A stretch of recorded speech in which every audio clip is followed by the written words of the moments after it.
दिल्ली के एक पुराने इलाके में एक ऐसा होटल खड़ा है जो बाहर से बिल्कुल सामान्य दिखाई देता है, लेकिन इस होटल के अंदर छिपा है एक ऐसा रहस्य जिसे सुनकर आज भी लोग सिहर उठते हैं। कहा जाता है कि इस होटल की तीसरी मंजिल पर एक कमरा है, कमरा नंबर 307। एक ऐसा कमरा जिसे कई सालों से किसी भी मेहमान को नहीं दिया जाता, क्योंकि जो भी उस कमरे में ठहरा अगली सुबह कभी सामान्य हालत में नहीं मिला। होटल के पुराने कर्मचारियों के अनुसार यह कहानी लगभग 10 साल पहले शुरू हुई थी। एक रात एक थका हुआ व्यापारी देर से होटल में पहुंचा। सभी कमरे भरे हुए थे, बस एक कमरा खाली था, 307।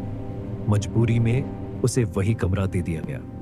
रात शांत थी, लेकिन करीब 2 बजे के बाद गलियारे में अजीब आवाजें आने लगी, जैसे कोई दरवाजे के पास धीरे धीरे चल रहा हो, फिर अचानक रुक रहा हो।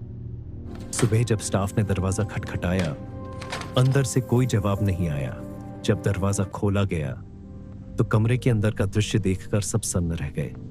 व्यापारी जिंदा था, लेकिन उसकी आंखों में एक अजीब डर जम चुका था। वह बस एक ही बात बार बार कह रहा था। दरवाजे के बाहर कोई था, लेकिन जब उसने दरवाजा खोला वहां कोई भी नहीं था। धीरे धीरे होटल के स्टाफ ने फैसला लिया और कमरा 307 हमेशा के लिए बंद कर दिया गया। सालों बाद एक युवा वीडियो क्रिएटर इस रहस्य को रिकॉर्ड करने के लिए यहां आया। रात के करीब 2:17 पर उसके कैमरे ने एक अजीब आवाज रिकॉर्ड की। फिर दरवाजे पर हल्की सी दस्तक हुई, एक बार, फिर दूसरी बार।